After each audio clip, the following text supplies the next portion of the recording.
ఉమ్మడి ఖమ్మం జిల్లా వ్యాప్తంగా గత కొన్ని రోజులుగా సంక్షోభంలో ఉన్న రియల్ ఎస్టేట్ నూతన రహదారులు రాకతో పుంజుకుంటోంది. Khammam to Devarapalli highway, Khammam to Suryapet హైవేలు ఉన్న ప్రాంతాల్లో పెద్ద ఎత్తున రియల్ ఎస్టేట్ వెంచర్లు మళ్లీ వెలుస్తున్నాయి. తెలంగాణ రాష్ట్ర ప్రభుత్వం చేస్తున్న అభివృద్ధి కార్యక్రమాలు, నెలకొల్పుతున్న స్కూల్, ఆఫీస్ వల్ల ఆయా ప్రాంతాల్లో రియల్ ఎస్టేట్ వ్యాపారం పుంజుకుంటోంది. దీనిపై మరింత సమాచారం మా ప్రతినిధి రవికిరణ్ అందిస్తారు. గత కొంతకాలంగా స్తబ్దతగా ఉన్న రియల్ ఎస్టేట్ ఇప్పుడిప్పుడే పుంజుకుంటుంది. ఉమ్మడి ఖమ్మం జిల్లా వ్యాప్తంగా కూడా చాలా ప్రాంతాల్లో ప్రస్తుతం అయితే రియల్ ఎస్టేట్ వెంచర్లు పెద్ద ఎత్తున నిలుస్తున్నాయి. దాదాపుగా చాలా ప్రాంతాల్లో కూడా ప్రభుత్వ ఉద్యోగులు కావచ్చు, అలాగే మిగతా కొంత ప్రైవేట్ జాబులు చేసుకునే వాళ్ళు కావచ్చు, ఇప్పుడిప్పుడే ప్లాట్లు కొనేందుకు ఆసక్తి కనబరుస్తున్నారు. గత 2.5 సంవత్సరాలుగా కొంత డౌన్ అయినప్పటికీ కూడా కాంగ్రెస్ ప్రభుత్వం వచ్చాక మరలా అభివృద్ధి చేస్తామని అటు మంత్రులు కావచ్చు, మిగతా నాయకులు కావచ్చు, ఎమ్మెల్యేలు కావచ్చు అభివృద్ధి కోసం కృషి చేస్తున్నాయి. ఈ నేపథ్యంలో చాలా చోట్ల కూడా వెంచర్లు నిలుస్తున్నాయి. ముఖ్యంగా గ్రీన్ ఫీల్డ్ హైవే కావచ్చు, అలాగే సూర్యాపేట హైవేకి సంబంధించి పెద్ద ఎత్తున కూడా వెంచర్లు నిలిచిన పరిస్థితి. ప్రస్తుతం మనతో పాటు కొంతమంది ఉన్నారు, వాళ్ళతో మాట్లాడదాం. సార్, ఎట్లుంది రియల్ ఎస్టేట్ ప్రస్తుతం? మార్కెట్కి తగ్గట్టు నడుస్తుందా? ఎట్లుంది ప్రస్తుతం రియల్ ఎస్టేట్? అయితే చాలా బాగుందండి. ఎందుకంటే గత కొంతకాలంగా స్తబ్దతగా ఉన్నమాట అయితే వాస్తవం, కానీ ప్రస్తుతం మాత్రం అది కనిపించట్లేదు. ప్రతి ఒక్కళ్ళు కూడా ఇప్పుడు ఇక్కడ 13 ఎకరాలు వెంచర్ చేయడం జరిగింది. సూర్యాపేట హైవే కానీ, ఇటు మన ఖమ్మం కోదాడ కురివి హైవే కానీ, సూర్యాపేట మన హైదరాబాద్ హైవే కానీ వెరీ నియర్ ఉందన్నమాట. ఎందుకంటే మాకు కూడా రెస్పాన్స్ చాలా బాగుంది. ప్రతి కస్టమర్ని మాట్లాడినప్పుడు కంపల్సరీ చూద్దామండి, ఖచ్చితంగా కొందామండి అనే మా ఆలోచన అయితే ఉంది అందరికీ కూడా. ప్రస్తుత కాలం అయితే చాలా బాగుందండి, స్టార్ట్ అయింది మళ్ళీ. సో ఖమ్మంకి మళ్ళీ కొత్త రోజులు వచ్చినాయి అనుకుంటున్నాం. మీరు చెప్పండి, అంటే కొత్త రహదారుల నిర్మాణం అయిన తర్వాత డెవలప్మెంట్ కనపడుతుంది, ఎట్లుందని?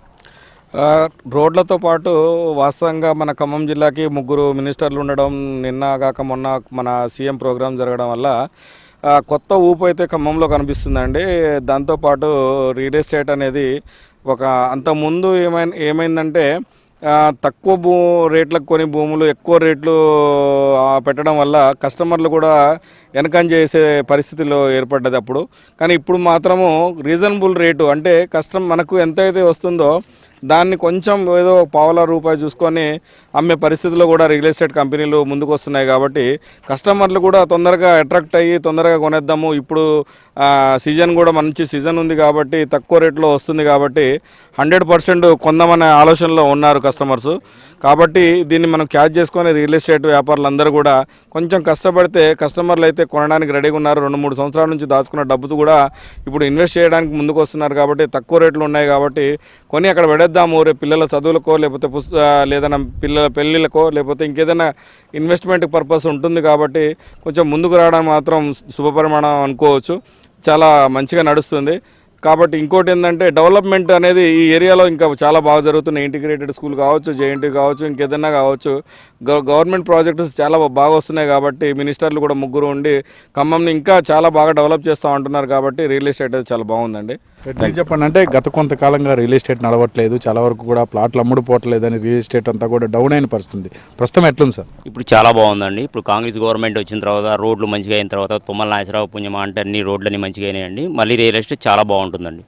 ఇది మనం చూడొచ్చు, పెద్ద ఎత్తున కూడా అన్ని వెంచర్ల దగ్గర కూడా కస్టమర్స్తో పాటుగా వాళ్ళకి వ్యాపారం చేసేటటువంటి వాళ్ళందరూ కూడా వచ్చి చూసుకుంటున్నారు. ప్రస్తుతం అయితే కొంత లైన్లో పడిద్దని చెప్పవచ్చు. గతంలో 2011 నుంచి కూడా పెద్ద ఎత్తున కూడా రియల్ ఎస్టేట్ జరిగింది. దాని తర్వాత 2021 వరకు కూడా పెద్ద ఎత్తున జరిగింది. కరోనా తర్వాత నుంచి కూడా రియల్ ఎస్టేట్ మాఫియా డౌన్ కావడం, ఆ తర్వాత ఎక్కడ వెంచర్లు అక్కడ ఆగిపోవడం, తర్వాత దానికి సంబంధించినటువంటి పర్మిషన్స్ ఉన్నప్పటికీ కూడా కొనే వాళ్ళ ఆసక్తి కనబరచడంతో డౌన్ అయింది. కానీ ప్రస్తుతం మరలా కొంత పుంజుకుంటుందని చెప్పవచ్చు. పూర్తిగా అభివృద్ధి కార్యక్రమాలు, అభివృద్ధి ఏవైతే జరుగుతుంది, ఏరియాలో జరుగుతున్నట్టు అభివృద్ధి, రోడ్లు, రహదారులు అన్నీ కూడా విస్తరణ, నూతన రహదారులు రాకతో పెద్ద ఎత్తున కూడా రియల్ ఎస్టేట్ అయితే డెవలప్మెంట్ దిశగా ముందుకు వెళ్తుంది. ఇక్కడ పరిస్థితి గణేష్ ఖమ్మం జిల్లా.